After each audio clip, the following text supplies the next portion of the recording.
This is Road to the Golden Door, where we unpack the proven success formula straight from the minds of Golden Door winners, uncovering the motivation, methods, and the mindset it takes to become an elite performer in door-to-door sales and in life. This is Road to the Golden Door. Now, here's your host, Mikey Lucas.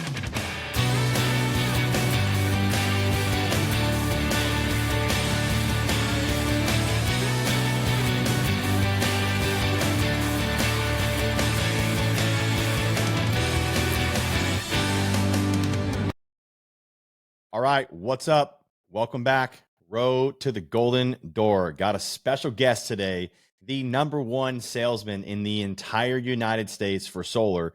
He is a double Golden Door Award winner, 2-time Golden Door Award winner, and is on track to hit his 3rd Golden Door this year. So make sure you see him on stage. He's been in door-to-door sales as a professional for 14 years full time. The dude is a sales manager at Fusion Power.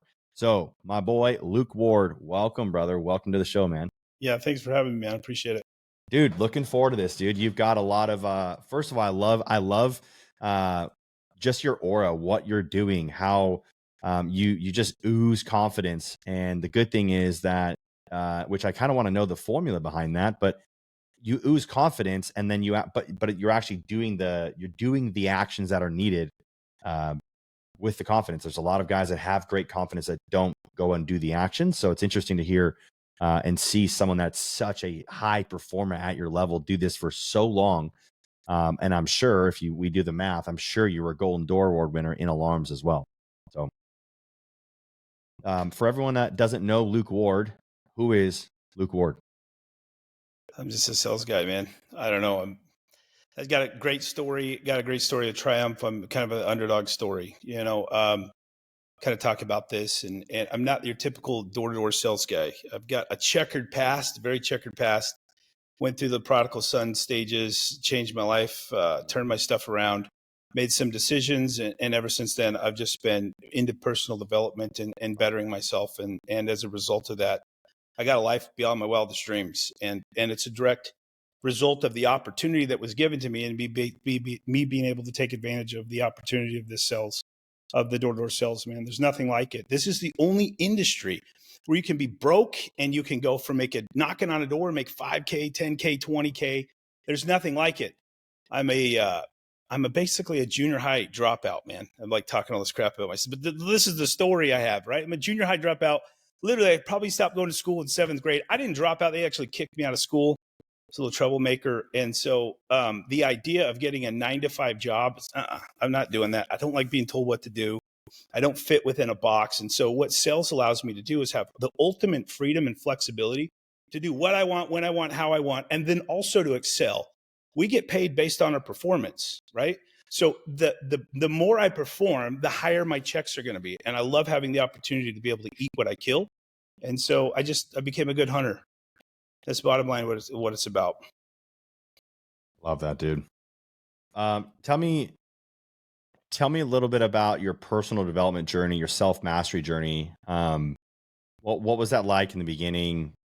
And I suppose what was that journey behind there? Like why was, I mean, obviously checkered background, stuff like that. I mean, what was it that was there a couple moments? Was there a person? Was there a book? I mean, was there hey, I'm sick and tired of being sick and tired. Like what did that look like? And a lot of people ask me that question. So it's really intriguing to hear kind of high performers opinion. A great question. I think any high performer is always going to be an avid reader.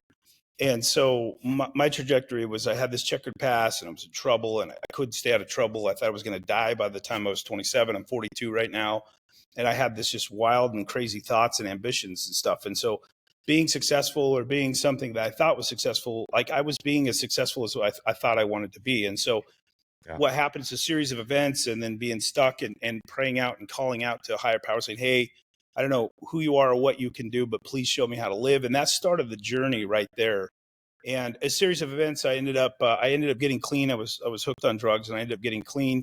I ended up going to a 12-step organization, changed my life, allowed me to, get some freedom, allowed me to get out of the bondage and stuff of my past. But through that journey, I was still struggling. And I was always asking myself, there's got to be something more. I was a roofer in Idaho, shoveling snow off roofs, burning it off with a weed burner and hoping that it'd slip off the roof and die. And so, and I always thought, like, my life is so much more than this. They didn't even recognize how amazing I am and make me boss, bro. I mean, the bottom line is that I had to go through this process. And eventually I was going through some stuff. I had about 2 years clean.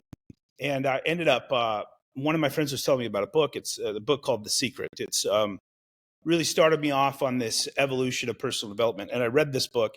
I got this book and I read it in one day. And that book literally changed the trajectory of my life. Because after I found that book, there was a plethora of different books. And I started reading and reading and reading and reading. And I finally knew that I was ultimately responsible for my life. And if I wanted change, that it was up to me. And so I always thought I was like some sort of a victim. I thought, oh, poor me and this and that, and never taking personal responsibility for my life. And after I read that book, I realized that I was ultimately responsible for everything that happened in my life. And there was a series of books and stuff that I read after that were very similar to The Secret, The Law of Attraction, and just changing the thinking. It's the internal dialogue that really is the quality of our lives. If we have shitty internal dialogue, we're going to have, the same quality life. And so changing the dialogue and changing these tapes that were ingrained in my brain and repeating and not repeating the same old behaviors and patterns. And so some of these books literally changed my life. And I started reading these books and I didn't immediately get everything I wanted. I thought I was. I read this book. I was like, oh, I'm going to get everything. I'm just going to think about it really hard. That didn't happen. And I was like, well, why isn't it happening? But I continued to have the faith and believe that it was going to happen. I continued to do this. And I had a buddy that was selling alarms down in Arizona. And I was living in Idaho. And he told me he made $8,000 in a month. And dude, you got to understand, I was working this construction job. I was lucky to make $30,000 a year working 50-hour work weeks, breaking my back. And he said he did that. And I had just, I was making about making $30,000 a year. I just bought a house, just had a baby. And I was like, dude, I want to try this out. I think I can do this. I think I can do this. I think I can do this. And I told my wife at the time, I was like, hey, I'm gonna go to Arizona and I'm gonna go on a blitz trip for 2 weeks.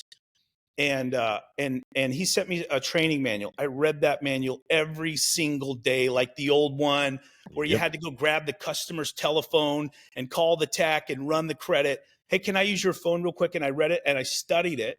And then I came out here on a work blitz, right? And I was brand new. And I had a hunger. And that's really what you look for top performers. They've got to be hungry and very competitive. And I had this hunger. And so like I'd be out knocking doors. I would be on the doors by 8:30 in the morning and I wouldn't come home till 8 o'clock at night. People were still sleeping in the hotel room. I had a roommate. He wouldn't get up till 11. And then I would come back at like 8:30, 9 o'clock at night. And they were all having dinner and having parties and stuff. And I would come in and I would go right to my room and I'd go study the training manual. As a consequence of that, I think I sold 28 alarms my first 2 weeks.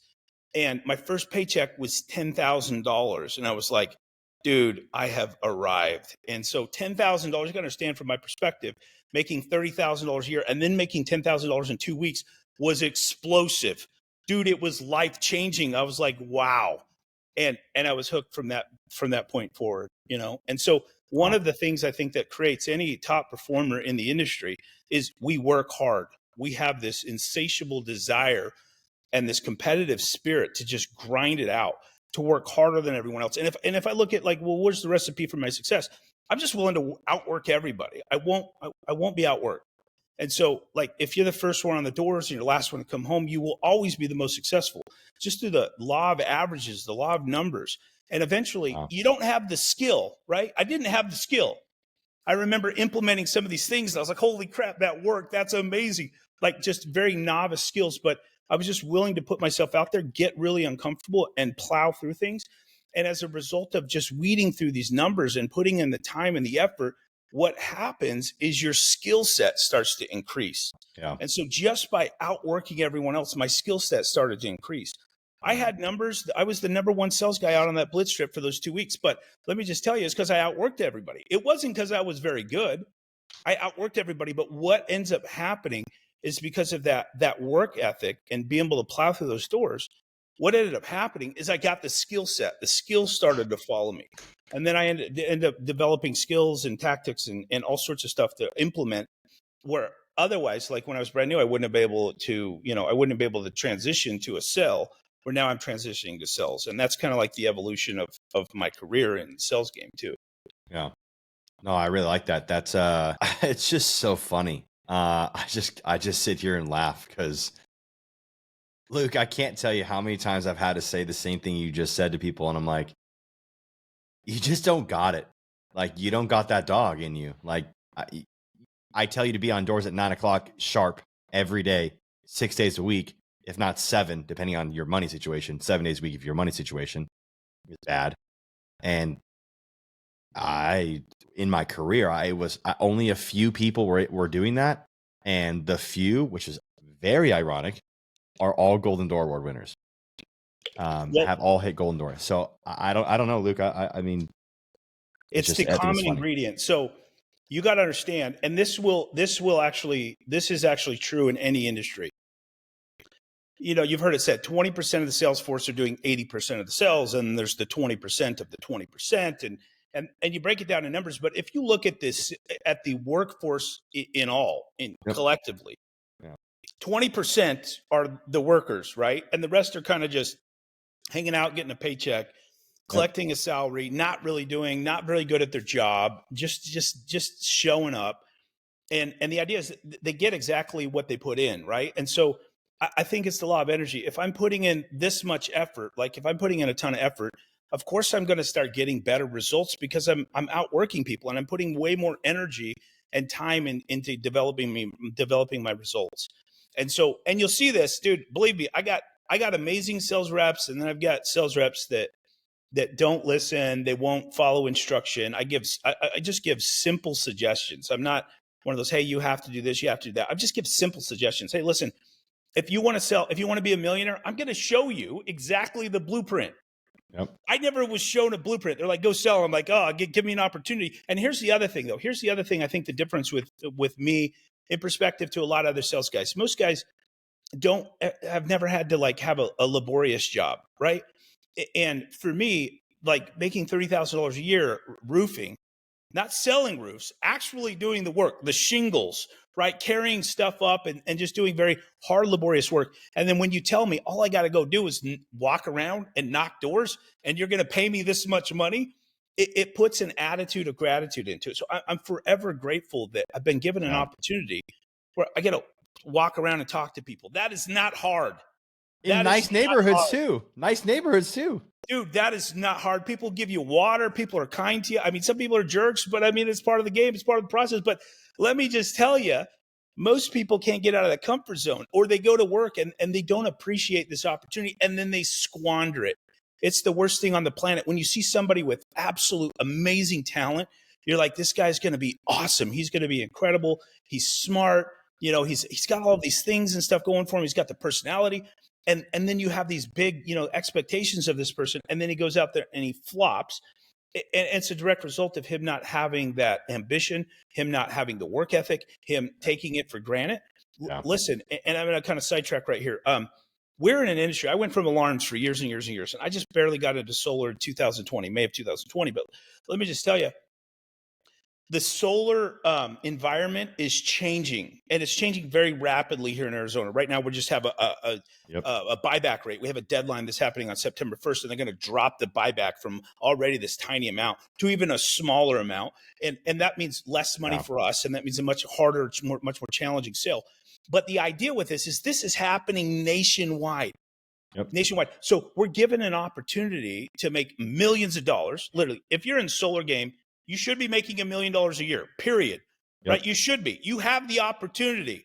All you have to do is show up and work and gain some skill set, do some training, watch what other successful people are doing, and you can duplicate that success. Me and you were just talking about before the show, right? You're like, I read all of the dialogue between these guys because you wanted to figure out what's the magic sauce. I want to see what they're doing. I want to walk the walk, and I want to talk the talk, and I want to be just like them.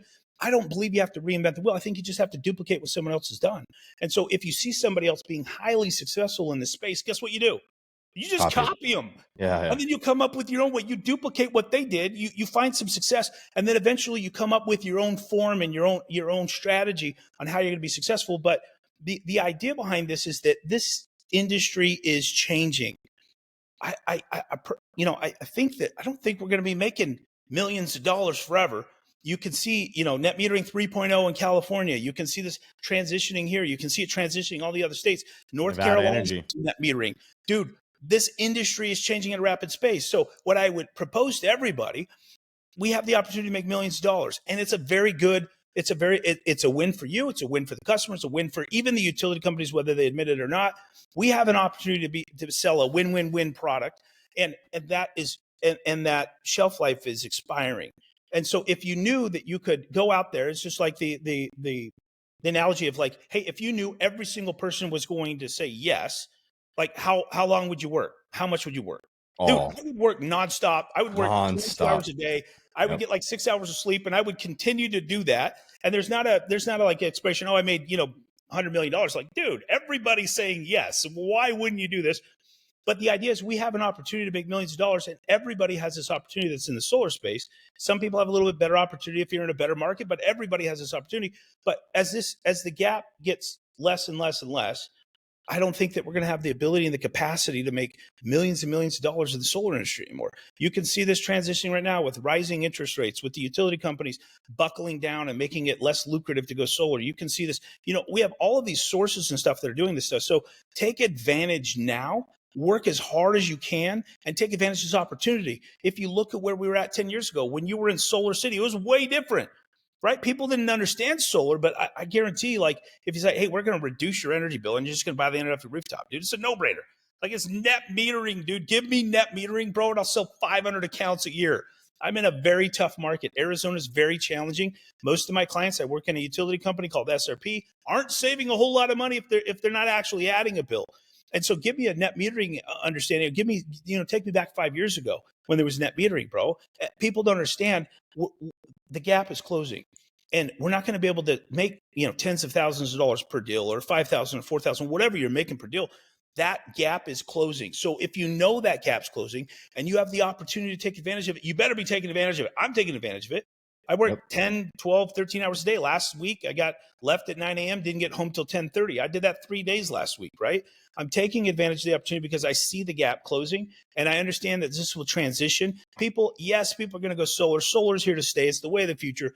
But the idea of having a sales guy sit at your kitchen table and have to explain how it works, that's not going to be forever. Yeah. We're not going to be able to sit at someone's kitchen table, make $5,000, $6,000, $7,000 per deal forever. That is ending. And if you know that, take advantage of it while we can. Because we got to take advantage while we can because the gap is closing, whether you believe that or not. And even if you don't believe that, even if you think what I'm saying is a bunch of shit, go out there and work like that. Go out there and work like this opportunity is ending. So I got to take advantage right now, make millions of dollars, go invest in real estate, diversify your funds, get some passive income going on so that when it does transition and we can't make as much money, that you're protected. Yep. Right? Sorry, that was a rant, bro. Sorry, I just went off on a rant. No, you're good. I like that. Like I just learned a lot, and I almost have 2 pages of notes already, and we're not even 20 minutes into this conversation. Talk to me really quick about this. This energy time equals results that you were talking about. Go back now. Before we do that, let me talk about this opportunity. Guys, listen.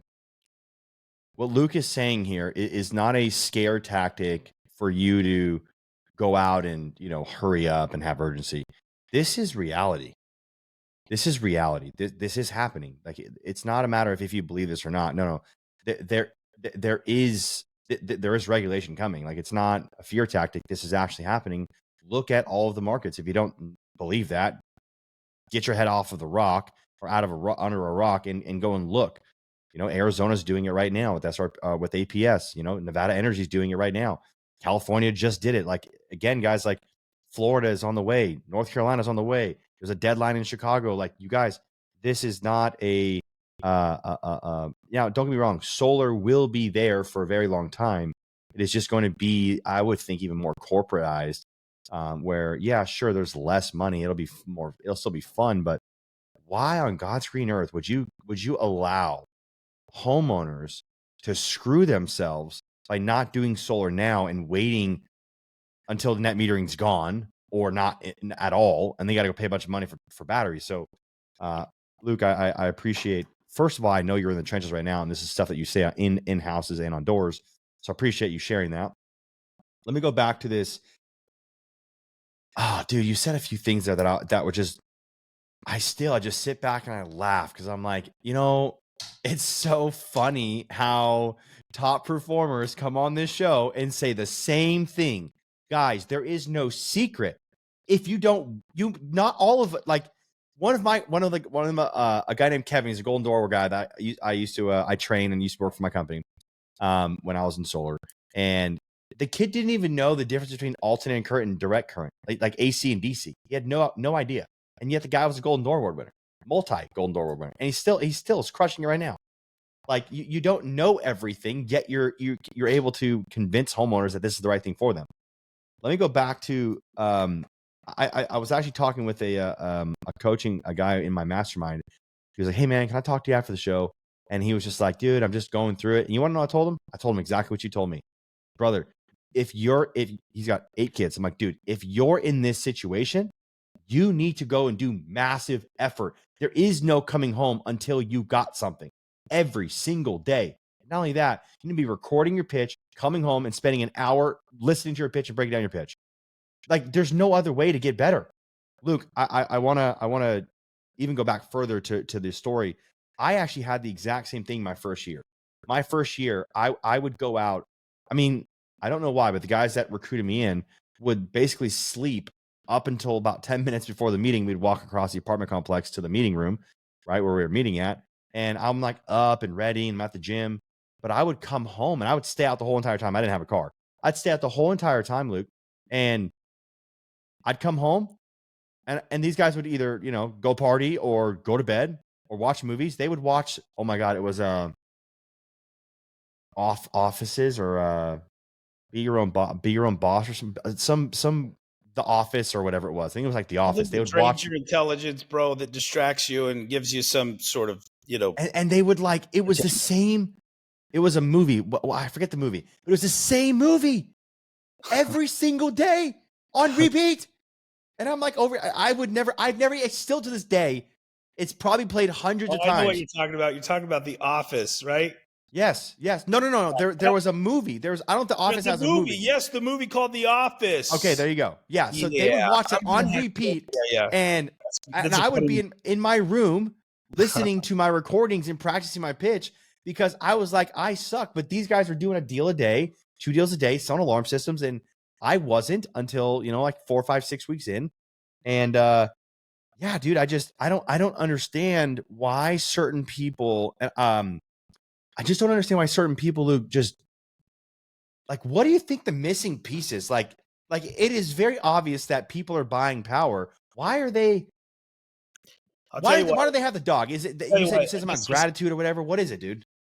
I'll tell you why. So, and this is a very common theme, and we see this theme throughout the industry and throughout my own company. Yeah. So we make a lot of money, right? We make a lot of money, and when I gave you the analogy about if everybody said yes, how much would you work? I would be working all day, every day, 7 days a week. I would be plowing through it. Oh yeah. But most people, if they get 2 deals, they're like, oh, I made 10K, bro. I'm good. I could just take the rest of the month off. And that's the mindset, dude. And so for me, this is my mindset. I don't stack my cash. There's some deals I don't do to earn the deal, bro. I'll do whatever it takes, man. I've had to pay somebody to go solar before. I literally have paid someone to go. So I'm not thinking about the dollar amount. I'm thinking about the number. How many numbers can I get? How many numbers a win for me? Like, I can't sell all my deals with zero amount, but let me just tell you, the money follows me, right?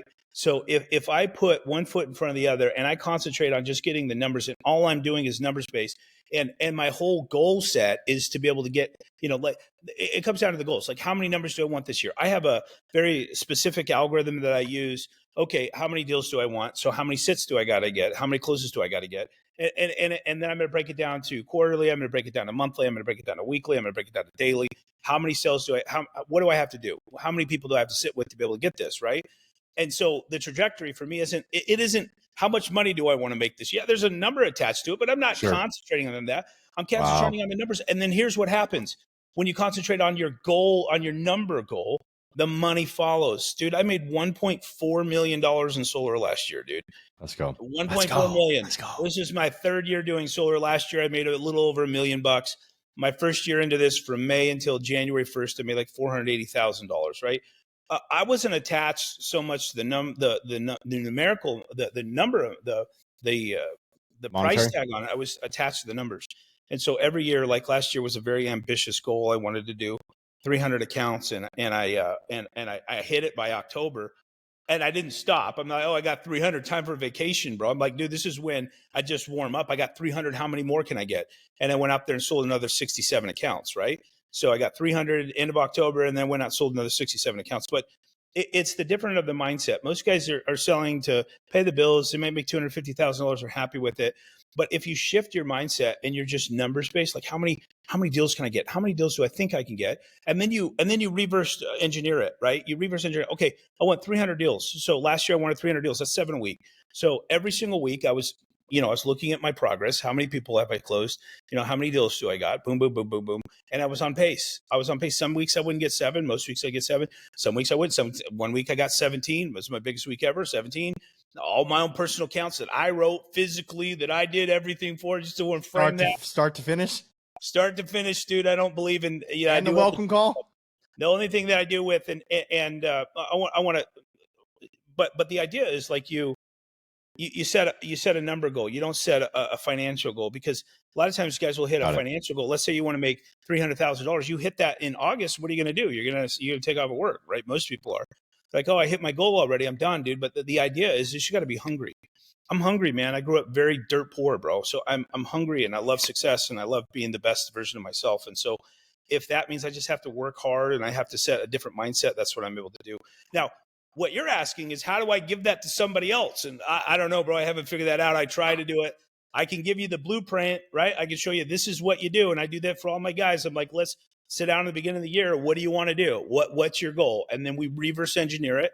We figure out how many deals they have to set, how many deals they have to sit, how many deals they have to close, and we figure out this algorithm, how many deals you guys got, how many guys you got to recruit, and we reverse engineer it, just like I was talking about.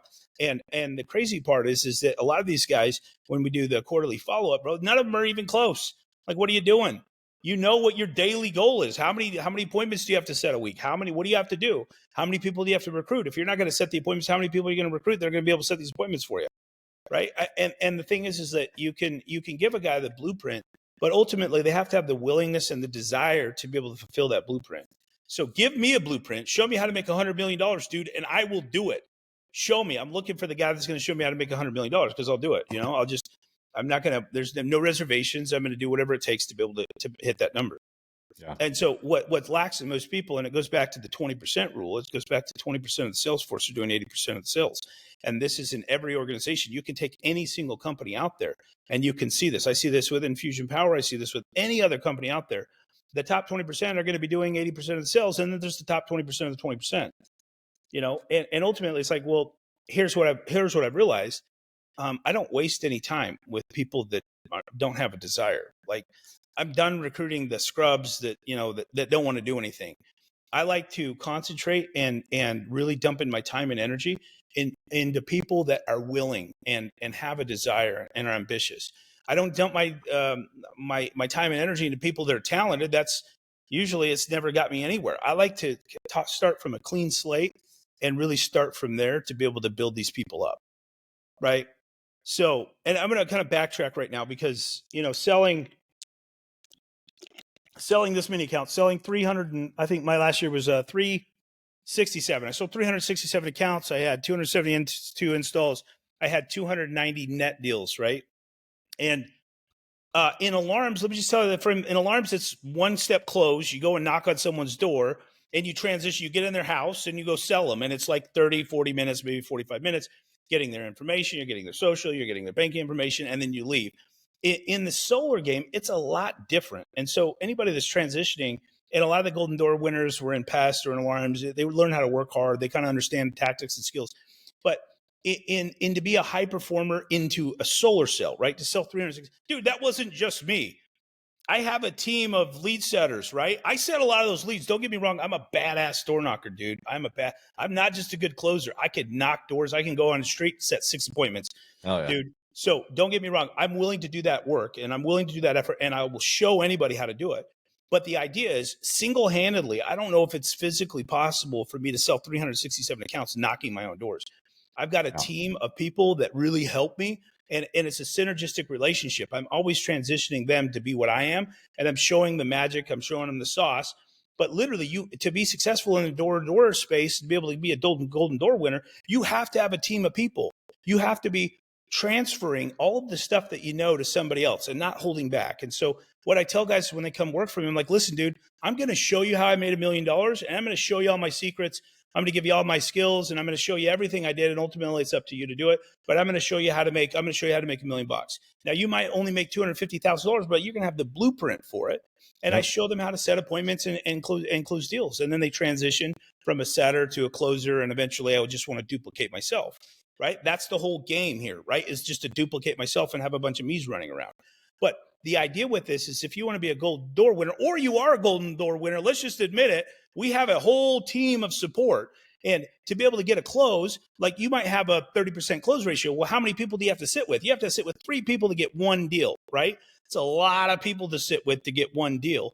And you're not going to be able to do that all by yourself. You're not going to go, maybe you go set 6, 7, 8, 10 appointments in a day. How many of those are going to sit? When are they going to be scheduled for? It's going to take away from your knocking time, depending on the body of a cell. And so really what's allowed me to flourish, and this is why my first year from May to January 1st, I only had 117 sales, right? 117. And I was the top dog in my company from May until January 1st. I was the top dog. And the guy came in there. He already had like 70 accounts, and I raced him to the finish line because I was always looking to kind of like beat this guy. He gave me fire. He gave me ambition. You know, I was like looking at him like, I can beat this guy. I can beat this guy. And watching, and I want to retract too, because the team thing. So let me kind of retrace my steps. Do you mind if I do that? Yeah, please. I want to talk about a very important part of my process, because when I got into this, you got to understand, COVID had happened. This was in April of 2020. So April of 2020 is when I got a solar. So let me just tell you where we were at. I own an alarm company, and my team was in California. I have an alarm company. I still have an alarm company. I have a guy running a sub dealership in Bakersfield, California. And I would do blitz trips. I live in Arizona. I hate California. But I would do blitz trips. So I'd go back and forth to California for 2 weeks at a time, and I'd come back 2 weeks, 2 weeks, 2 weeks, 2 weeks. And then eventually they shut down California in March, right? They completely shut it down. I had a guy get arrested for knocking doors. Literally, he got arrested for knocking doors. And I was like terrified. And then I came here to Arizona. I was selling locally here in Arizona. And then April, we got completely shut down. Well, I had ended up running into one of the owners at a place called Main Event. I take my kids there. It's like a laser tag. They have bowling and stuff. I took my kids down there, and all these kids in Fusion Power shirts were running around. And I knew Fusion Power because I had a rep. We were in California, and he was supposed to be selling alarms, and he ran into and he sold a solar deal, and he made $18,000, and that got my attention. First, I was pissed. I was like, dude, I'm paying for your hotel, bro. What are you selling solar for? But it got my attention, and so I was running around, and there was all these kids playing laser tag and all these other things, running around Fusion shirts. And I was on the way out, and I ran into Tyler McAllister, who's one of the owners, probably the only guy that could probably recruit me. And the idea is, I talking to him, and I have 8,700 customers in California, right, that are alarm customers. And I was thinking, I have this customer base, and what I could do is I could just call them up. I have all their information. I have the emergency contacts, and call them up and pitch them solar. And that was the idea. This was in December of 2019. And that was the whole idea. It's like I was thinking, I'll just sell my online customer base. I'm still going to do alarms because I'm making decent money. I'm happy, and I got a company and whatnot. And then we got shut down, right? We got shut down in March, and then in April, and my income went, and I got all these fixed costs. And I reached out to Tyler, and I started this training process. I got, trained with Sunrun and whatnot. This is when they had like an 8-hour training, bro. And I ended up getting onboarded. And then I decided to do this in April when we were shut down. Like everything was shut down, right? They shut down Arizona, bro. Everyone was shut down, telling us to stay inside. And they said, hey, you could go door to door if you want, but here's what you could do. You could start making calls. You have a Zen call. You can make calls from your phone. You can make calls from your computer. Now, listen here, dude. I didn't know how solar worked. I didn't know how we got paid. I really didn't know anything about it. I had no clue, but I know how to sell, right? Did not know anything. We have a mentor process where you come in here and you learn from somebody, and they show you how to do things. I skipped all that. Like, I didn't have anybody. Tyler was supposed to be my mentor, and COVID was happening. And so he gave me a dialer. He gave me an account, and they gave me a list. And I was like, well, how do I do it? How do I do it? And dude, I just started hammering on the phones, dude. Didn't know how it worked. Didn't know what I was doing. They probably have some recorded calls you could go listen to, but it was a shit show, dude. It was like crazy. But you know what? I sold 4 accounts. Let's go. I landed the appointment. I went to the house. I was watching Door to Door University. Literally, I watched Door to Door University. I still watch it today, man. I try to do 2 or 3 segments and stuff a week, but I was watching it every single day. You know, I was watching it for an hour a day. I would train. I would watch the best of the best. And the good thing about, you know, having a source like that is you're not learning from like somebody that's mediocre. You're literally learning from the best of the best. And I make a plug about Door to Door University. Dude, it is powerful. It is why I'm here today. Thank you. I'm on Door to Door Universities, bro. So thank you. I appreciate that. It's how I have my success today. It's a direct result because I was willing to plug through, and Fusion Power at the time had paid for it. And so literally I just watched all these people do it. And I was like, dude, I could do that. Dude, I could do that. And I watched like Noah, and then I watched Michael O'Donnell, and I watched all of these people, dude. And I just dissected it, and I read it, and I listened to it, and I watched it. And it was like very easy transition to go from alarms to solar, but I didn't know anything about it. And my first 4 deals, I still didn't know how I got paid. I still had no clue how we got paid. I didn't know what a red line was. I didn't know anything like that, dude. And incidentally, I made a lot of money. I made 4 deals. There was a lot of money. So I ended up just, you know, fumbling my way through it. I knew how to close. I know how to transition. I know how to build value. And I just implemented those things. And then I implemented the stuff that I learned from Door to Door University. And I sold those 4 accounts. And then they told me how much money I was going to make. I was like, screw alarms, bro. I am never going to do those again. I just made more money being a rep than I did owning a company. This is ridiculous. You know what I'm saying? And so at that point, I started selling. And then May happened, and we were still locked down for the 5th. I was like, screw this. I'm going to go work. I'm going to go knock doors. And I literally, once again, what did I do? I just duplicated what I did for the Alarm Success. Yep. First one on the doors, dude. 2020 was the hottest year we've ever had. It was 100 degrees in April, and it didn't stop being 100 degrees until mid-November. And in May, it was like 107, 110, 115. I would pack my cooler full of frozen water bottles, and I'd stick them in my pocket, and I would just go plow through door after door after door after door after door. And eventually, dude, I was having a level of success. And there was these other guys that really bugged me because these guys were throwing like 3 and 4 and 5 a week. And I was like, dude, how are these guys doing it? What are they doing? And that shit ate at me, man. It kept me up at night. I lost sleep. Literally, I'd wake up in the middle of the night, like, how are they doing it? What are they doing? And what I didn't realize at the time, they all had teams. They all had teams. Every single, they were good, and they all had teams, right? Danny Pickett, I don't know if you had him on the show. He's a Golden Door winner. He's been a Golden Door winner 3 years in a row. He was the guy that I was gunning for. And then one week he sold 13, dude. And I was like, what? How is that humanly possible? I'll tell you how it's humanly possible. He's got an amazing team that he's sharing with, and they're helping him succeed by getting sits. Yep. It's ultimately comes down to the sit, right? Yep. And ultimately I started learning, and I started looking around, and I didn't ask him, but I started seeing how these guys were hitting these huge numbers. They all had teams. They all had lead setters. They were not, I don't even know if they were knocking. I knock, you know, I'm a knocker, bro. I'm good at knocking. I like knocking because I'm good at it. But these guys were having huge level of success. And then finally, you know, I was trying to gun for 15 a month because you got this watch. And I thought 15 was a lot. 15 ain't shit now, dude. It is nothing, bro. If I sell less than 20, I'm depressed, right? So the idea is I watch, and then eventually, so then it went, I picked up a guy. I had one of my alarm guys come out. I had another guy that had no sales experience whatsoever, brought him in June. And then I started hitting my rhythm because now we were tag team. We'd knock 2 sides of the street, and I'd have more sits. And then I started to have a level of traction because I was willing to help others because I was helping them. I was splitting the deal 50-50. And I was helping them. I was showing them the magic. And I was also being able to, they were helping me as a synergistic relationship. Yep. And eventually I started to come of age because then I started building bigger teams. I started recruiting. And I realized where it's at. And eventually a guy named Jeff Spann, he was the first guy that I really recruited that stuck with me for the longest. And he's a top performer. He'll sell 150 accounts or whatever. You know, he was the first guy I had. And that year he ended up with like 40 accounts. And the next year he did 100, and then he got 125 the next year. Had 0 sales experience, but he has this undying work ethic, right? Wow. He has something that matches me. And 2, I'm a good leader. I'm a tip of the spear, man. If I ask you or suggest you to do something, I'm doing it myself. I'm not one of those guys, hey, go do this and go do that. Dude, I do not do that. I'll outwork all my reps, bro. I set the precedence of what I expect.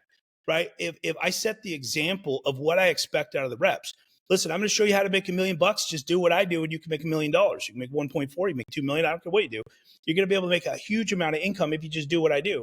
Are you willing to do it? And so me and Jeff, I used to pick him up every day at 1 o'clock. We'd go out and we'd knock till 8, 9 o'clock at night in 120 degrees, 115 degrees every single day, 6 days a week. Yep. And eventually I started to come of age, and eventually now I've got a team of lead setters. I've got all of these people that bring in accounts for me, and I'm sharing my wealth. I split the deals 50-50. And I'm also transitioning these guys. So my end game isn't just to have a bunch of setters. My end game is to be able to duplicate myself, show them the magic, have them sit in appointments with me, and eventually transition to be a closer like I will. And I've got one guy right now, his name's Peyton Niscanen. He's going to hit a golden door this year as well. He's just a badass dude. He had no sales experience, and he just duplicated what I did. I said, I'm going to show you how to do it, and he did it, right? And so that's really what it's about, to have a huge amount of success or to hit a golden door, or to bump up your numbers. If you want to do 367, bro, you have to have a team of lead setters, right? And it also goes back to that algorithm. Like, you're not going to be good at first. You got to be, you might 1 out of 3. And eventually you're getting like 50%. And I'm closing at 74% or something. I close 74%. So 3 out of 4, I'm going to close, right? And I can live with those numbers, right? And so it just comes down to doing that. And so, like, the people that are here, the people that have won golden doors, dude, you want to elevate your numbers, get a better team, get more sits, recruit, and don't be like one of those stingy guys that's just paying these guys like $100 a kilowatt. That's maybe if you transition them out. But the idea is you want to spread that wealth. Be generous. Be generous with your time. Be generous with your information. Duplicate yourself. Show them the magic. Show them how to do it. I'm willing to show anybody how to do things. I'm not, I do free training, Fusion Power. I do it every Monday and Thursday. I'm like, hey, this is how you do it. And I'm going to show you how to do it. I'm going to show you how to be successful. I'm going to show you how to close at a high ratio. I'm going to show you how to close lights out. And I'm going to show you how to generate accounts. And so ultimately, that's what it comes down to. And it kind of sets the precedence for my mentality. So my mentality is not to go there and line my pockets, and not to get religious. I say a prayer, hey, God, open the hearts of the minds of the people that I meet today that will allow me to help them, right? This is my mentality, right? And so when I go out there, it changes the trajectory of what I'm looking for. It takes it from selfish to selfless, right? Yeah. I'm willing to help people. I'm helping people save money, own their energy, have a better lifestyle. And that really changes the trajectory about people with sales. You meet guys all the time, and usually the guys that are just going out there trying to make a buck, those are the guys that are going to sell 1 or 2, make 10K, and then be done.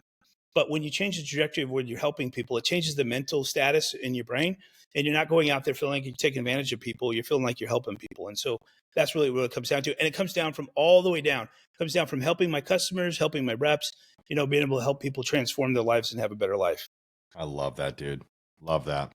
Yeah, what it seems like is a very, and I go on podcasts a lot too, and a lot of guys that are in the door-to-door industry, they ask me, like, Mikey, I see you, your podcast. They ask me a lot of like the attributes. What I get asked a lot is, what's the common attributes of these Golden Door Award winners that you interview? And one of the most common is that they're not chasing money, they're chasing impact.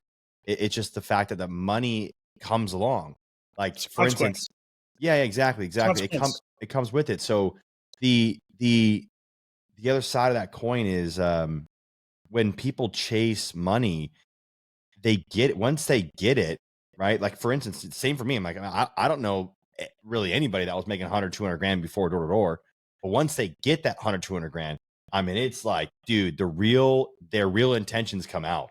I mean, they really just wanted that boat and that cool high rise or whatever, and a Rolex or 2. And like, they're out. They lost it. And it's so hard for people to recover from that. It's depressing, honestly. So I'm like, dude, I've made a career out of now helping Golden Door guys and top performers, helping them with their money, because I'm sick and tired of seeing guys make all the money and then completely blow it. I'm all for having nice things, Luke. Go ahead, have nice things. But right. You got to have an exit strategy, bro. You got to have an exit strategy. I'm not saying you need to retire, but I am saying you can, if your success is directly predicated on the 55 people below you or around you. If you're not successful and you blow your money, they're gonna suffer. And I take that as a duty. And it seems like you have that as well. So, dude, I'm blown away, dude. Like, I'm gonna go back and re-listen to this. This was, first of all, amazing. and we're not even done yet, but wow. First of all, wow. I'm really impressed with you too. This is, I'm just like, oh my God, this guy, like, you could tell when you know someone's got it. Like when I'm going, like people are like, this kid's got it. Bro, you got it, bro. Like there is definitely a level of got it, and like you're up here. So well done, bro. Well done. Thank you. What does Luke struggle with, man? What do you struggle with right now? No, I got the balance of time. You know, I got kids. I got my kids 50%. So there's the balance of that, and so there's the balance of that, and the balance of like where do I take time off? My big thing is I still work 6 days a week, bro. Every week, no matter what. If you're taking Saturdays off, I mean, God only rested 1 day. Why would we have to rest 2 days? You know what I'm saying? So Saturdays off. Come on. So for me, I grind at it 6 days a week. It's a little bit of a challenge to kind of have some balance in there. I'll take some vacations. We're going to take the team to Lake Powell. We're going to have this incredible trip. I go out, like, just the balance on there, right? So, and the other thing though is what I found is when you're living your purpose, right? When you found something you're good at. Come on. When you're living something that you're good at, dude, you want to do it. If I'm not working, like let's say I have a day and all my appointments canceled, I go knock some doors, bro, and I didn't have any, dude, I am depressed. Right? I've got to constantly be doing things. And so when I'm living to my highest purpose, which is out there serving people and helping people, I feel much greater about myself, right? If I'm sitting around the house, I'm not one of those guys that sits around the house, dude. I hate that. A day of relaxation for me is to go out all day on my boat and go surf all day. That's a day of relaxing for me. I'm not this type of guy that's going to sit around laying around my house. Although sometimes I feel like I need to get, decompressed. But if I ever decompress, I'm miserable at the end of the day, bro, if I can't sit around my house. And so when you're good at cells and you're good at solar cells and you're good at, you found your niche, you really have your calling, right? And then if I'm not out doing that, I'm like, what's going on? I don't feel good. And I'm like, well, why don't I feel good? It's because I'm not living out my purpose. And so I really think that we all have to kind of live out a purpose, whatever that purpose is. Your purpose might not be solar, whatever the purpose is. You got to find some purpose and meaning in life. And my purpose and meaning in life is just to be, to be the most successful person I can. Now, whether solar's the end game, I don't think it's the end game. I don't know. But it is right now. It's serving my purpose right now. And the other thing is when I take a customer, right, and they're 5%, like I get them and they're like, a little tiny amount. And I transition that customer from 5% to 100% to getting their social and getting the billing information and leaving that house. And I've taken a customer that wasn't even interested, said, I'm not signing anything today. I'm interested. I just want to see, I'm just kind of curious, and I can take those people and I can take them from 5% and then 100%.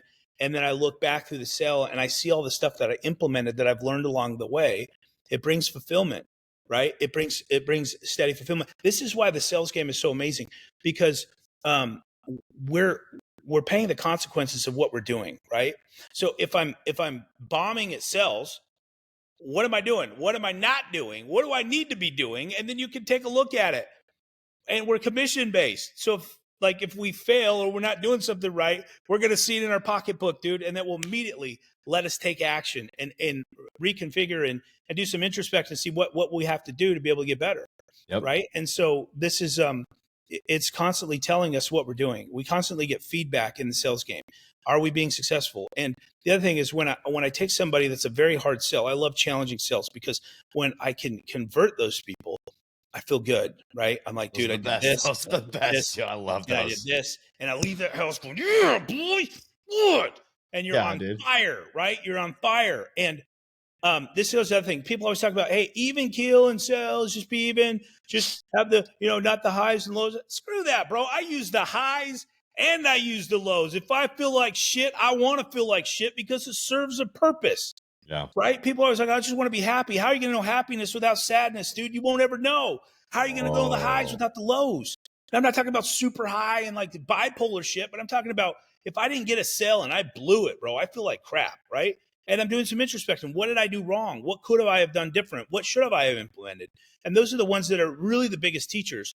the biggest teachers really for me are the stuff that's going to elicit some sort of emotional pain or some emotional happiness. And so I leverage those emotions. When I go out and I sell 4, 5, 6 in a day, I feel absolutely amazing. When I go out and I bomb it, like I had 2 appointments and I didn't close, dude, I feel like dog crap, bro. Let's God's honest truth, man. I'm like, dude, I could have closed those people. And first we want to make excuses like that customer was never going to do it and he was an owl and blah, blah, blah. But really we got to take some responsibility. Why didn't we close that person? Did we ask for the close? How many times did we ask for the close? What did we do? Did we know that person? Did we know how their buying tendencies? Did we cater to the person? And then we can do some introspection, and then we learn from something, and we learn from some of that pain points, right? Pain is a great teacher. Pain is an amazing teacher. And so, like, if you see me, I'm high on the low, and I'm high on the low, and I'm high on the low, and I just don't like let the highs and the lows carry with me into my personal life, right? I let them be teachers, right? And so for me, that's a very important part of my process is to let those things teach me on what I did wrong, what I did right, what I need to do better, like what should I have implemented, where did I blow it, where did I do good, and then collectively, based on the experience, I think sales guys, for the most part, the really good sales guys just have a ton of experience. Like they've been through a ton of presentations, they've sat thousands of customers, and they've learned what works, and they understand people, and they understand buying tendencies, and that's really what it comes down to is having this evolution, and the true happiness comes in the progress. Right. And telling you my story about when I got here and I was pounding doors. One week I went through 7 different sits that I set myself and I didn't close any. I wanted to jump off a cliff, dude. And then we have to come to Monday morning sales meeting and we have to report on how many sales we got. And it was brand new. And I knew some asshole in there was going to say he got 5 and I wanted to punch him right in the face. And I got 0. And it wasn't for lack of work. It was because I failed, right? I went through 7 presentations. I didn't know my products. I didn't know how to sell this guy. I tried to close. I didn't know what I was doing, and I felt like dog shit. And I learned the most from that. First, I don't want to ever come to a sales meeting and report I got 0 sales. Screw that. I will never do that again, and I haven't done that since, right? Haven't missed 1 week of not closing. Haven't missed a single week. This was on vacation. Haven't missed 1 week. And my weeks are like 5. Like last week I got 9. Week before that I got 5. I took off Saturday, Sunday, Monday. Took off Saturday, Sunday, Monday. Went to Lake Powell. The week before that I got 8. Like these are the expected numbers for me, right? If I get 5, I'm like, dude, I failed, right? My goal is to hit 7 a week. So if I get less than 7, I bombed, right? And so that idea of that pain, that emotional pain, will allow us to be propelled further to bettering ourselves. Or you can regress and be resentful and be in a pity pot and not do any introspection and have this internal dialogue, this bullshit, right? That's going to, oh, I'm bad, blah, blah, blah, blah, blah. And then you stay, and then you're not going to get out of bed, then you're not going to go work, and then you feel like more like shit. And it's compounded over that same period of time rather than get out there and do what you need to do. Put one foot in front of the other, put your big boy pants on and go to work, right? And so I haven't had the experience like going to a sales meeting and say I got 0 sales. I'm the top dog almost every single week. Very few weeks am I not top dog in my sales meeting. Very few weeks, and there's guys throwing up 7, 6, 7, 8, 9, but very few weeks am I not the top dog there, and I expect to be the top dog. I expect, and I know people are gunning for me. Gun for me. Try and get me. You're not going to outwork me. You Golden Door winners out there, you're not going to outwork me. I promise you right now. I will not be outworked, and I won't be outsold. And so knowing that about myself and using these emotions for my to propel myself, a very important part of my process. A lot of guys were like, oh, I just want to be on even kill. I heard this, I heard sales leaders and stuff talk about, nah, screw that. That doesn't work for me. It might work for you.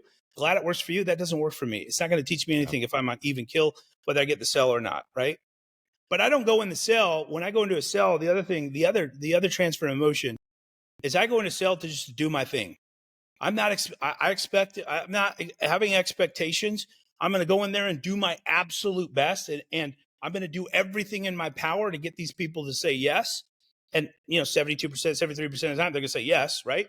So I'm going to do everything in my power. I'm going to do what I know works, and I'm going to implement my tactics and my strategies to be able to get these people to sign and to move forward. And if I didn't get it, yeah, it makes me feel like shit, but I've got to do some introspection, but I don't get super attached to like a yes or no. I expect them to say yes. Most of the time they're going to say yes. So the idea behind it though is to not, because I used to get upset in sales when they wouldn't say yes. So like, what is your problem? Dude, are you an idiot? Like they would see me visibly get upset and they wanted to like, dude, this guy's crazy, bro. Let's get this dude out of our house. You know what I'm saying? And so I don't get that emotional in the home when I leave. I just do some introspection, and I allow that temperature, the thermostat, to go up or go down depending on what I did. Interesting. You said something there I want to touch on, that another thing that I get asked a lot because I've studied a lot about it. You said you were talking about finding your calling, finding your purpose, finding your meaning, right? So let's jam for a second. I want you to talk to basically the guys that are selling like 50, 60 deals a year. They're first, second, third year reps, whatever. Or they could be veterans and they're just doing 50, 60 deals a year. A lot of times what I've heard is the external struggle, Luke, of people not believing in you. So when people didn't believe in Luke obviously continued to push forward.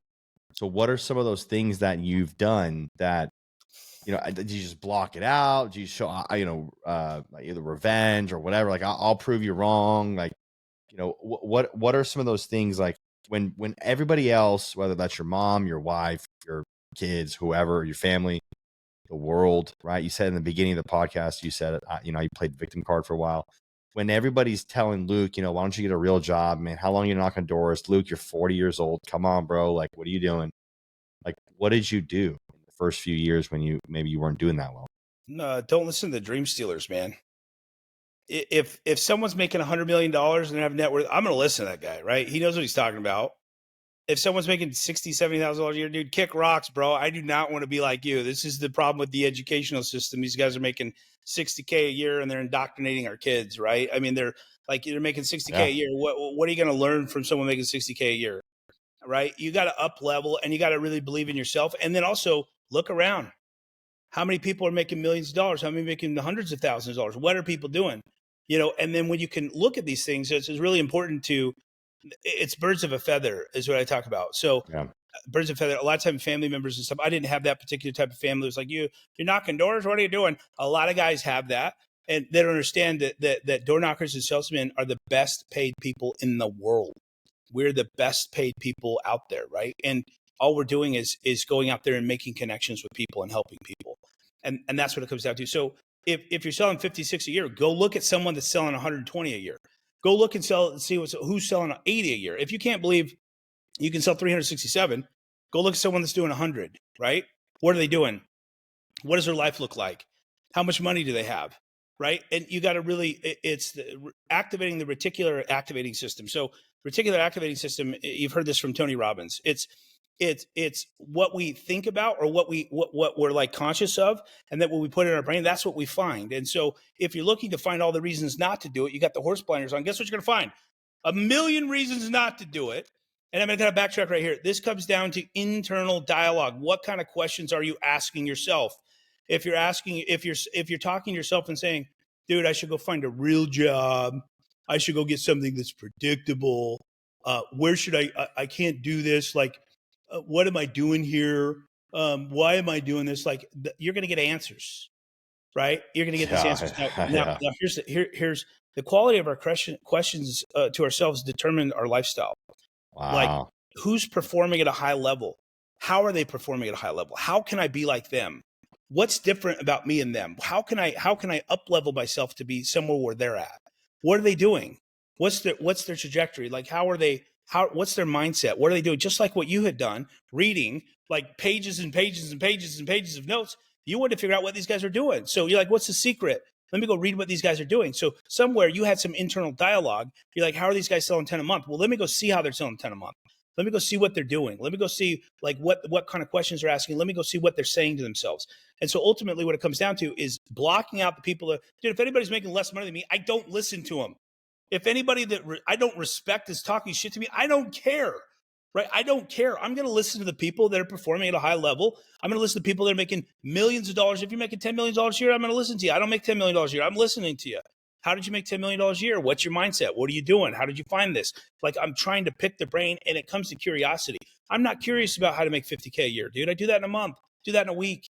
I had a $108,000 check like a month ago, bro. I'm not, dude, if you're making $100,000 a year, I don't care. You don't need to tell me anything, right? Yeah. And so what we talk about is the dream stealers. We talk about people that live inside of a box and can't do any critical thinking. people lack critical thinking skills, right? They lack having the courage to step beyond that, that comfort. And so once you ask yourself, like, if you find someone that's performing at a high level, I'm always curious about how are high performers doing it? What are they doing? Like, how do they do that? What was their mindset? Like, how did they come to?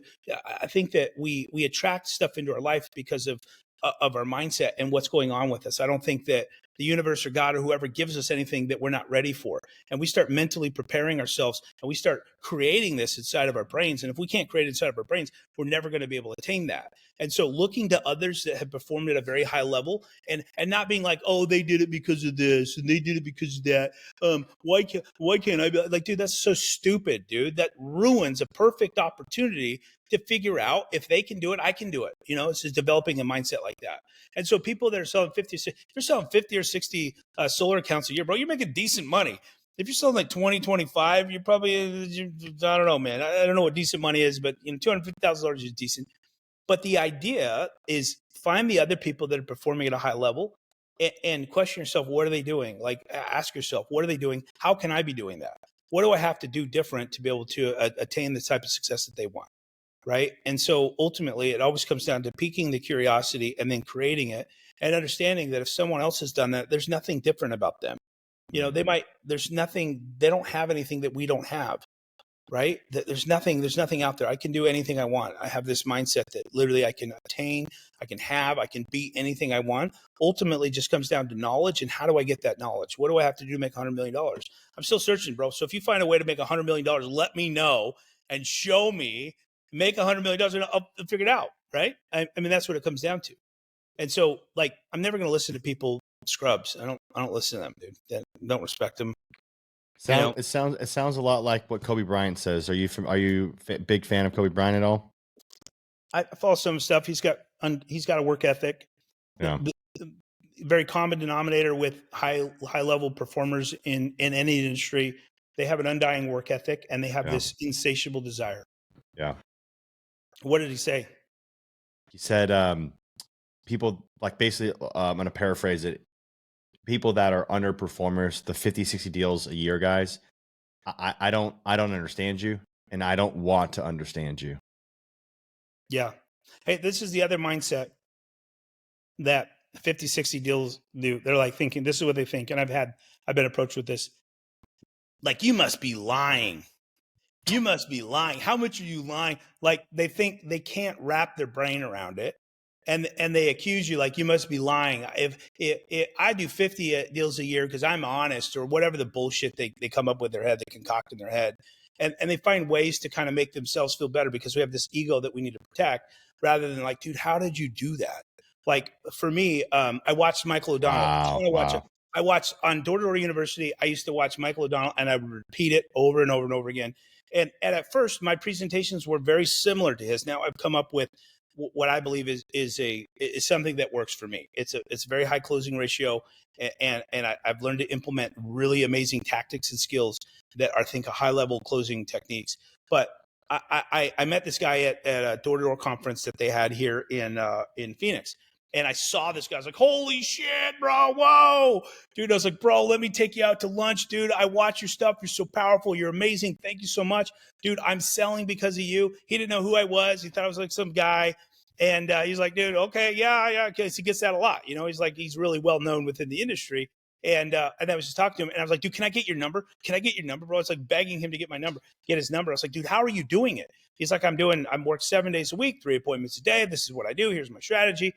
And I was like, dude, I want that. And I'm willing to do whatever it takes. And I got his phone number, and eventually I ended up contacting him. I took him out to dinner, very expensive dinner, bro. I was like, holy shit, he was going to pay it. I was like, no, hell no, bro. I owe you, man. You gave me this. And I took him out and I picked his brain, dude. And I just got deep in his pocket and I kind of figured out his mindset, his trajectory. I learned skills and tactics and stuff that I implement even today. And I was really curious and I was really interested and I was willing to get off that ego. Yeah, dude, this guy sells lights out. I'm wondering what you did. And I got his pocket. And as a result of that, I think that I gained a lot of information and knowledge and stuff that allowed me to propel me to new heights. Right. And ultimately it comes down to finding the people like that figuring out what they did. What did you do? How are you so successful, man? I really admire your success, dude. I'm glad you set the precedence for what's possible in this industry. And that's what lacks. Like, I have a ton of guys in my company, bro. They're selling like 20 deals a year, 30 deals, 50 deals a year, bro. If I had a guy like me, and this is going to sound egomaniacal, I'm an egomaniac, but I'm going to tell you, if I had a guy selling 300, dude, I would be like, dude, show me how to do it. Dude, dude, what do I have to do? Do I have to carry your briefcase? What do I got to do, man? What do I got to do? Just tell me what I got to do. Show me how you did it. And I would be all over that. And that lacks. I don't have guys like that. Even my own reps don't do this. And I've offered a rep the other day. He's been struggling. I'm like, dude, come with me the entire week. And I want you to come on every single sell, every single sit I go on. I want you to go on. And he came with me half a week, right? And then he sold. He started selling, and now he's back to being a dud, right? I'm like, dude, if I had somebody of my caliber that was setting precedents for what's possible, I would want to know specifically, what are they doing? I'd be like, what are you doing? How do you walk? How do you talk? Like, I would duplicate that. I would be a chameleon. What do you eat? And I would mold myself into it. And the great thing about this industry is we don't have to reinvent the wheel. We don't have to do it. It's already been done with predecessors before me. Michael O'Donnell, some of these greats that are in this industry have already set the precedence for what's possible. Well, what do they do? How do you do it? I'm interested, dude. I really admire you. Can I take you to lunch? Can I do this? Can I do that? Like, show me what you did. Give me the nuggets. And guess what? People are always willing to share that with people. People are always going to be willing to help others, dude. It's just the law of compensation, dude. People are willing to do it. I'm willing to do it to anybody that asks. Like, ask me how to do it. I'm super busy, man, but here, this is what I do. Come with me. I'll show you how to do it. I'll show you the magic. I'll show you what I'm able to do, and then learn from it, and then apply it, dude. And the greatest achievement for myself is looking at my reps taking stage and looking at my reps getting awards and guys that I trained, because then I know that my system and my processes are duplicatable. You find those lone wolves in this industry, right? You might be a Golden Door winner and you might have sold 130 accounts, 150 accounts, but you can't duplicate that, bro. That's like, dude, that's not success. You have to be able to show others and bring others by the hand and show them how to do it. And the other thing is, in this industry, there's all these people that are willing to tell people and show people how they did it. There's no magic behind it. Everybody's willing to help everybody out. Even in my own in Arizona, man, I would have did a training for like all the companies, dude. I don't care. Like, learn, dude. Maybe you'll get better. Maybe I won't. This is where it's at. Dude, you are a plethora of knowledge, and I got to give it to you, man. You are you're so willing to just give it away. I mean, I saw you after the OrCon. You stayed in your room and just kept delivering value. And that's so highly respectable. I'm gonna tell you this right now, that I can tell that you are a very humble, selfless human being who probably is misunderstood as a selfish, prideful man, and you're not. You're not, Luke. Somebody that says, "Hey, man, I don't know what the hell I'm doing. Can you please teach me?" is not self-centered and prideful and egotistical. You're not. But you as a high performer are often looked at as someone, you're either lying, you're cheating, you're stealing, right? I mean, Luke, you wouldn't have made the money you made if you had to pay everybody to go solar. Yeah, I wouldn't have done it. I would be broke. I wouldn't have anything. So yeah. I think it really comes down to that. And then what's lacks in the sales industry is really people willing to learn from others. And one other thing I want to bring up too, I'm going to talk some shit right now, is learning from people that no longer sell solar, right? I'm in the trenches every day, dude. I have a social media manager that runs my stuff, right? I'm never on Instagram, bro. I don't have time for that. I really don't have time. I've never one time been on there. I'm 42 years old, so you might talk shit about me because I'm old, and I'm not on Instagram all the time. I don't have time for it, bro. So I pay a social media manager to manage my stuff, and I could be creating content after content after content. And the thing is, dude, I'm in the trenches, bro. When you're working 10, 11, 13 hours a day, bro, you don't have time to create a bunch of content. Now, there's a bunch of other people that have retired from the industry and are no longer in the trenches that are creating a ton of content. Now, what they did before was awesome, right? What they did before. But, dude, the industry's changed. Yeah. The industry's changed. Yeah. And it's going to continue to change. Post-COVID, it's very different now. And so the idea behind this is finding somebody, trying to find somebody that's still in the trenches, still somebody that's doing the deal. And that's when I found Michael O'Donnell. He was still selling lights out, and he was absolutely incredible. And it was really real respected. He's still a good friend of mine. He's absolutely phenomenal. I learned a ton of stuff from him.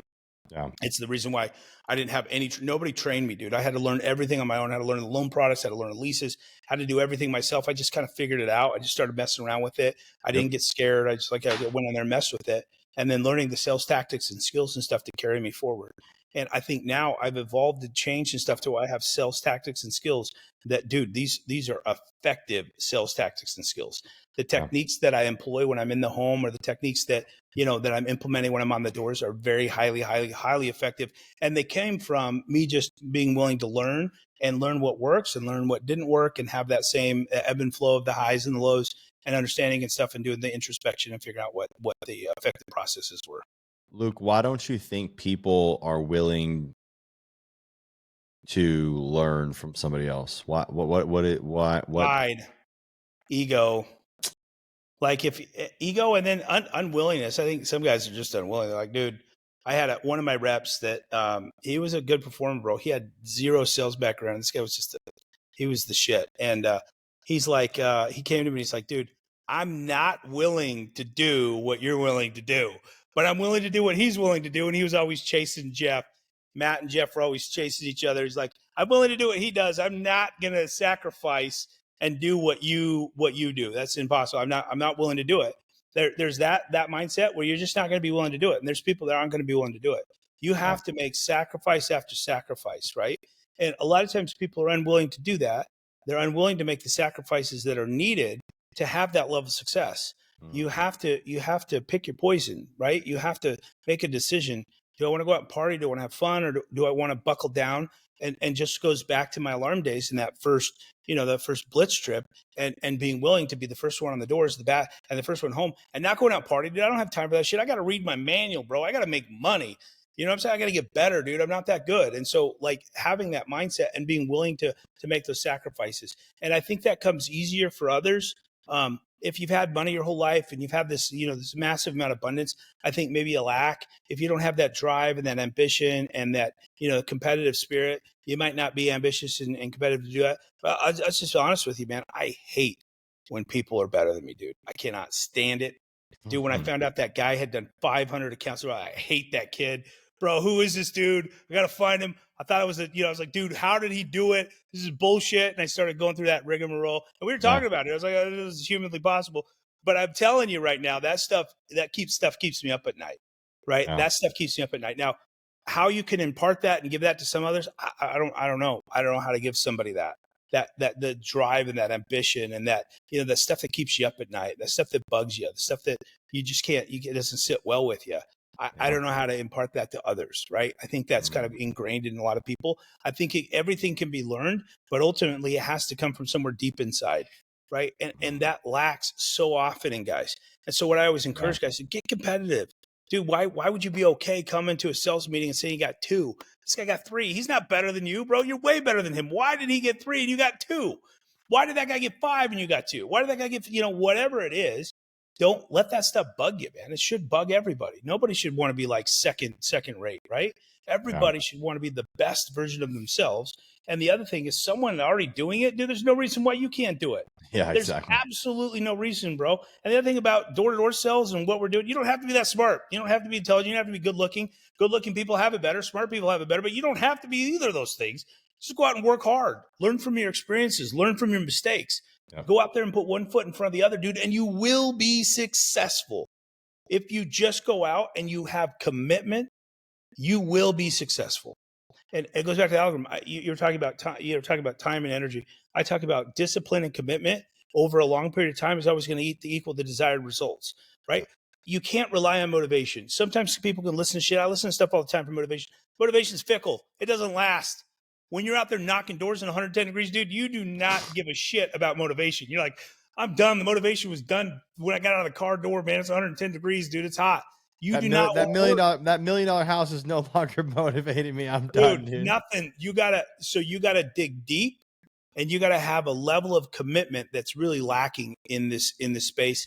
The door-to-door, the Golden Door winners kind of know this because they have that level of commitment. how much commitment do you have? Did you do 300 last year? Did you do 130? Did you 150? What did you do? Like, how was your commitment? And so I'm always checking myself. Where's my commitment? What am I doing? What's my thermostat set at today? Like, what am I doing today? And it's that never ending, like, relentless pursuit to be the best version of myself, and to know my capacity and my abilities. You said something right there. I want to touch on that, and then I'll try to land the plane here. You said something that was a breakthrough for me. I've been trying to like find out what this is, and you said it right there. There's that, and there's like one or two things I heard like either yesterday or the day before that, where I'm trying to figure out this formula, right? You said the lack of commitment is what this industry is basically the biggest issue in this industry. So, dude, I mean, you're 42, bro. So it's like when these 20-year-old young men come in, or boys who can shave, whatever they identify as, when they come in, you know, there's studies that have shown, Luke, that like, you know, Clifton, whatever, I think it's Clifton, does these studies, and they said that the average 20 to 30-year-old has in their 20s has 11 jobs, meaning more than one job a year they leave. And it's just a lack of commitment. Like, it's almost like, I don't want to say like you're my brother's age, right? So I'm 31, and I think it's almost like your guys' generation was cut from a different cloth. Like, you didn't have the cell phones in high school like we did. I'm the first generation with the cell phone in high school, bro. Just so you know, like that was me. We're fucked up. Yeah. And now it's even worse. Yeah. But dude, just that weird lack of commitment to doing what you said you were going to do, like being a man of your word. Like, I don't know, man. But what I'll tell you is what it comes down to is, it comes down to, first of all, that I could go off, bro, on you know, millennials and thereafter. We could go off on a whole tangent, and it's being talked about a lot. So I'm the last generation, Generation X. So, but I think I still find the commitment and the pursuit of being the best in younger people. I have a guy right now, he's like 23 years old, bro. He's ambitious, he's driven. He comes from a different background. He comes from a really religious background, and I think that might be a key to it, because what you find in the door-to-door game is built on what? It's built on the backs of return missionaries. Yeah. Return missionaries typically are the best because they're instilled with commitment and discipline, right? And it lacks so often in an era of instant gratification, and especially the younger generation, because we're walking cyborgs, bro. People would freak out if they didn't have their phones. Like, and I'm one of those guys, dude. I would freak out, bro. Like, dude, how do I live? I don't know how to do this. Like, you know, the idea behind it is that you still can have that commitment and discipline. You just have to have a bigger why. And if you have 11 jobs, bro, you're searching and you're looking, and maybe it didn't work for you, but most of the time you give up, right? You just give up. You're like, dude, I don't want to do this anymore. And you give up. And life has become so easy today, where people in America, they say there's a hunger problem. I've never seen it. You know, people today, if you're hungry, right? If you're hungry, what are you willing to do? If you're starving, what are you willing to do to get food? Like, you come from that basis point, right?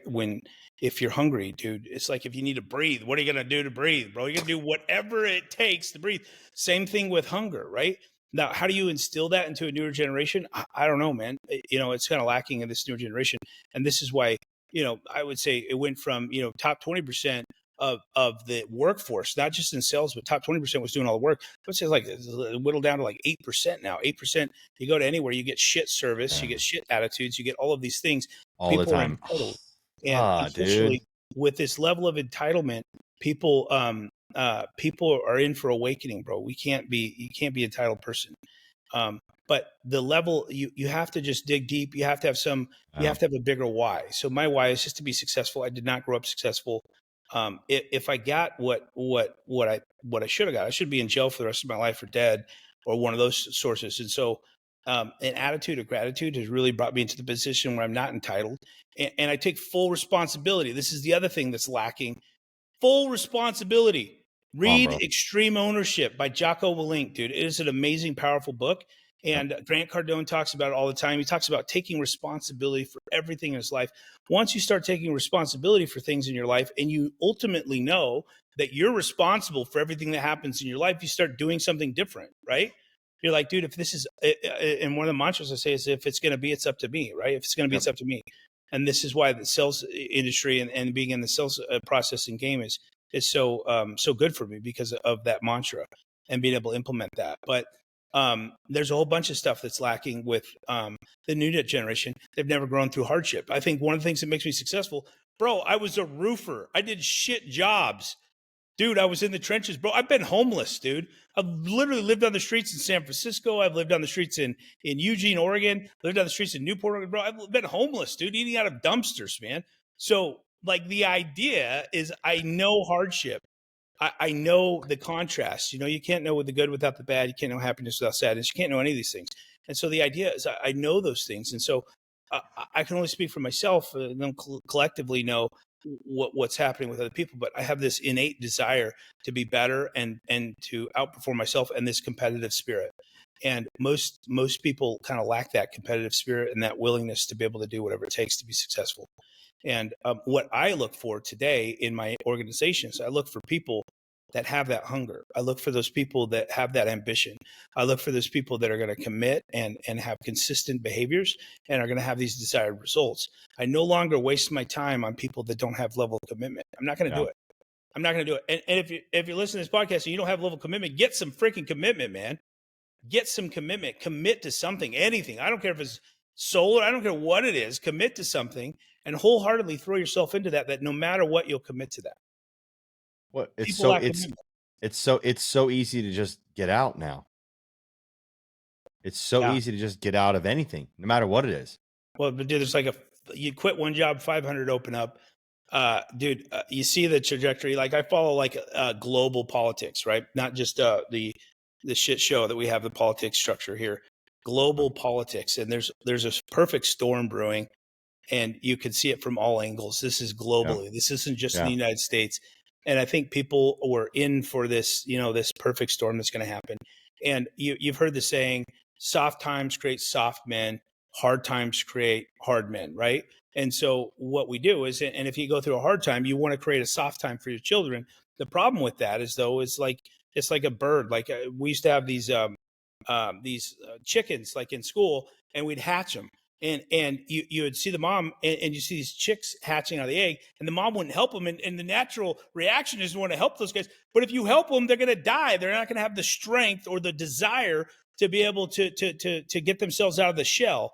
And so you let nature take its course, and you kind of let the things be hard on people. People going through hard things is a good thing for people because it creates character, it creates commitment, it creates desire, it creates wanting and to be something more than what you are.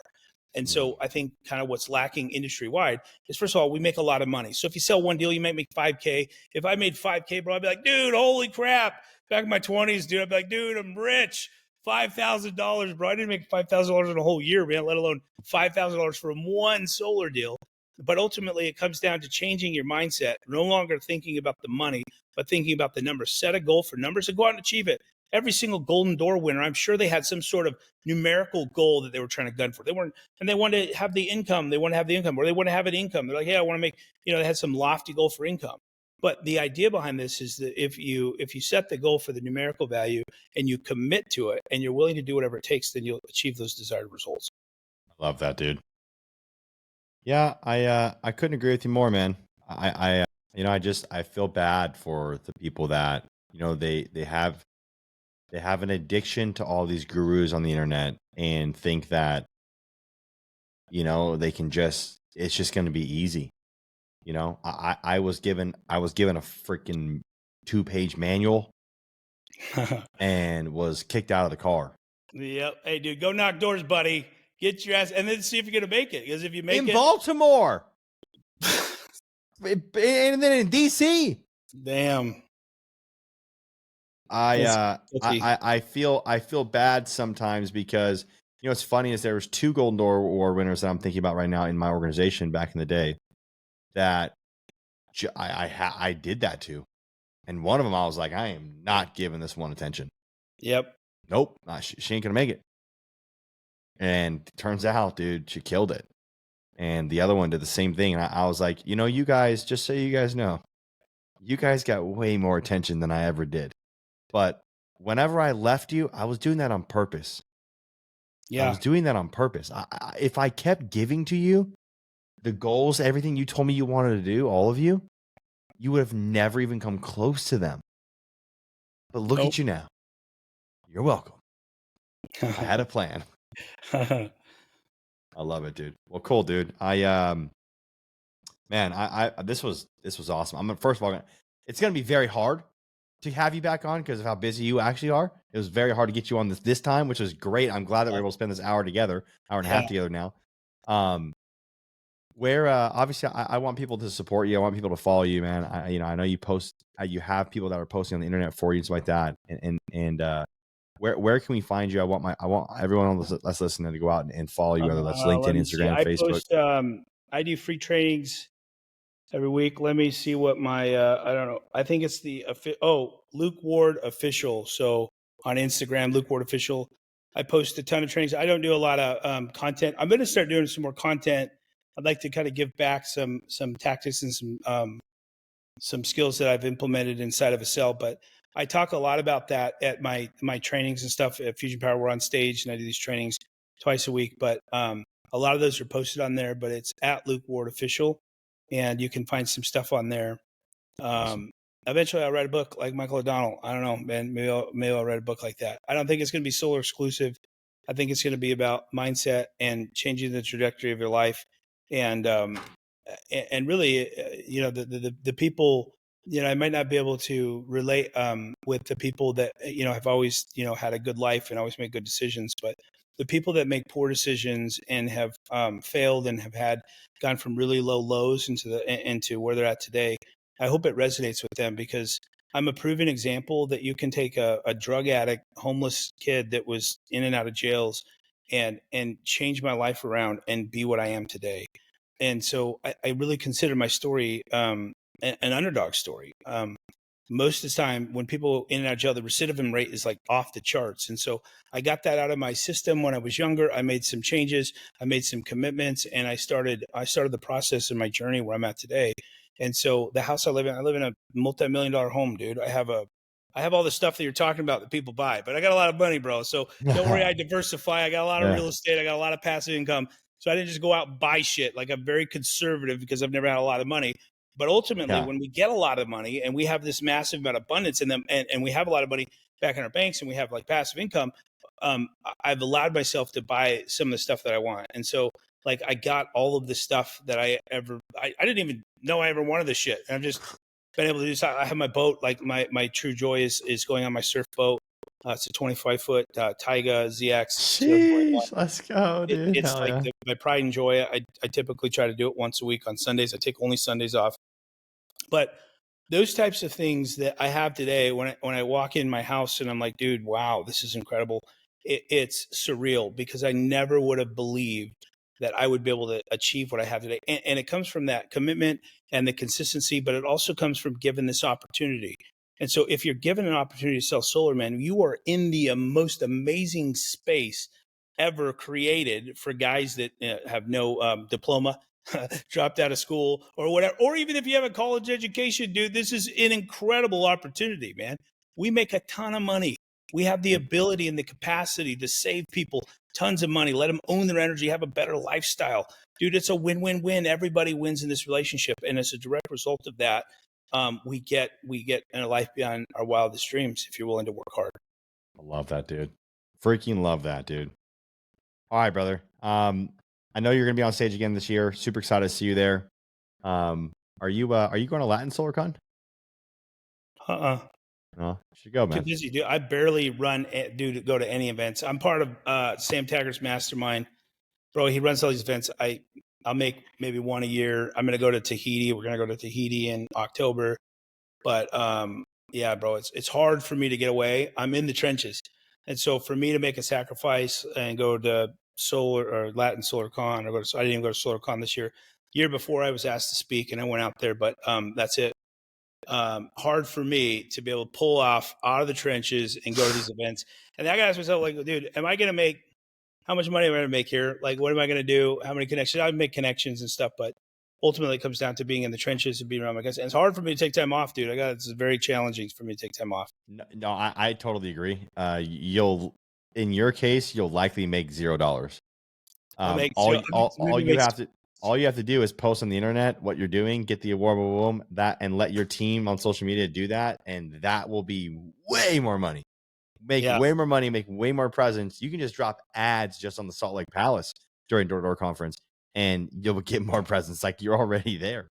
You're my marketing manager, bro. That's genius. Dude, That's genius, dude. I'm big guy in marketing, bro. I've learned a lot over the years. So yeah, it's genius.